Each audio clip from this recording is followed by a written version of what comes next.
चक्री क्रम में हमारे आसपास सब कुछ घूम रहा है, लगातार भ्रमण हो रहा है, लेकिन जाने अनजाने हमारे स्कूली सिलेबस की बात कर सकते, कॉलेज की बात कर सकते कि हमारा ध्यान ही नहीं जाता कि हमारी घड़ी का आधार अगर कोई है तो सूर्य की परिक्रमा है, पृथ्वी परिक्रमा करेगी तो उसकी गिनती होगी। और इसी प्रकार से अगर हम खगोल की बात करें तो खगोल की बात में दुनिया के लोग गैलीलियो और दूरबीन पता नहीं क्या क्या देखते हैं, वो बात करते हैं कि ये इससे वो ग्रह दिखा वो नहीं दिखा, लेकिन मैं तो जानता हूं कि हमारे गांव के देहात से देहात में भी सत्यनारायण की भी कथा होगी तो नवग्रह की पूजा पहले होगी। अर्थात ग्रहों का ज्ञान हमारी प्राचीन परंपरा में पहले से ही है।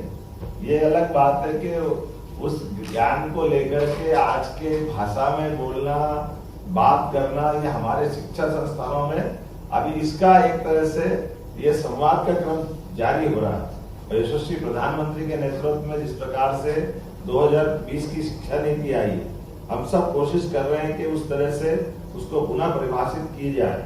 ये बात भी सही है कि 1835 में जब हमारे बीच लॉर्ड मैकाले ने शिक्षा नीति का परिवर्तन किया, उसके पहले कई सौ साल, 300 साल की तो आपने बताई 5 ऑब्जर्वेटरी ऑलरेडी हमारी मथुरा से उज्जैन, दिल्ली, जयपुर, जो बनारस कार्यरत और कार्यरत वाली स्थिति तो उज्जैन की है ही, लेकिन मैं आज मान के चलता हूँ कि उससे बड़ी बात एक और हो रही है जो हमारे लिए एक दूसरे भाषा में हम ये ध्यान दें कि आज 21 दिसंबर है, 21 जून और 21 दिसंबर, इसको शब्द दिया है यूनेस्को के द्वारा योग शिविर, योग दिवस और आज का ध्यान दिवस।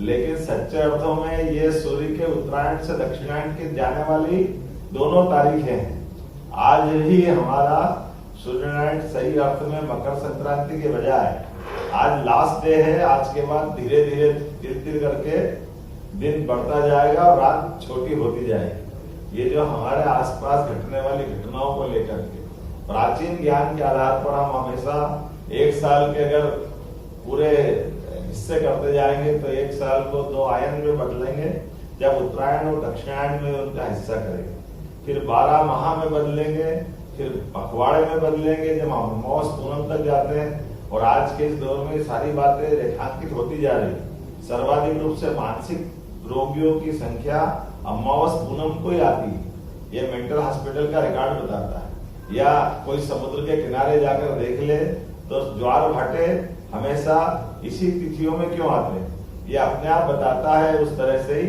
जैसे आज समय की गणना की अगर हम बात करें तो समय की गणना में दुनिया में चले जाए तो हर एक कोई चंद्र और सूर्य से ही गिनती बताएगा, लेकिन सच्चे अर्थों में हम नक्षत्रों से भी गिनती कर सकते हैं।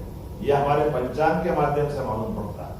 ये जो हमारी प्राचीन ज्ञान की ये विधाएं हैं, ये विधाएं वापस पुनर्जीवित हो और आधुनिक साइंस के साथ में हम इनको सिद्ध कर पाए, हम सबका प्रयास होना चाहिए।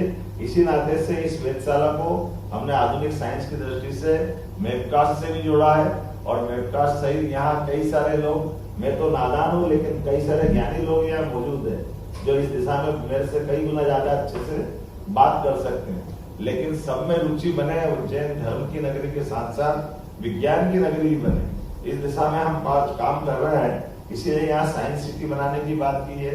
IIT का सैटेलाइट टाउन अपन उज्जैन लाए हैं।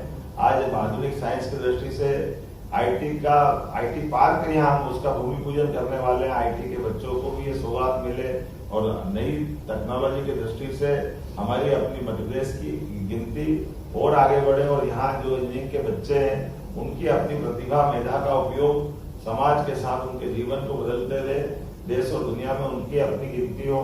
कहने के लिए तो बहुत सारी बात, लेकिन आज मैं इतनी बात पे अपनी बात समाप्त करूंगा कि अगर दुनिया के अंदर अणु परमाणु की व्याख्या हो, ब्रह्मांड के रहस्य की बात हो, पेड़ पौधों में जीवन की बात हो, ये प्रत्येक चीजों के बेस में अगर अपन जाएंगे तो निश्चित रूप से भारतीय ज्ञान परंपरा का ही आधार हमको सबको मिलता है। मेरी अपनी ओर से भारत चूंकि ज्ञान का उद्गम केंद्र रहा है, इसलिए दुनिया के होंगे कई सारे देश जिनकी देश की अपनी अपनी अपनी ताकत के बलबूते पर वो दुनिया में कब्जा करना चाहते हैं, अपनी अधिसत्ता बनाना चाहते हैं।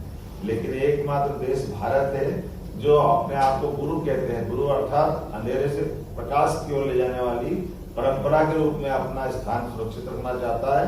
आज के इस अवसर पर बदलते दौर में यशस्वी प्रधानमंत्री श्रीमान नरेंद्र मोदी जी के नेतृत्व में हम कदम कदम पर इसके प्रमाण देख रहे हैं।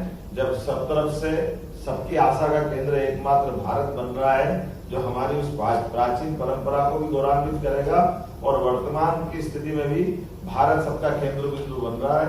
मेरी अपनी ओर से आज के इस अवसर पर एक तो वहां ना आने का मुझे बहुत अफसोस है, लेकिन ये मान के चलता हूं कि आपके सामने ही बोल रहा हूं, इतना अच्छा आपको देख रहा हूं।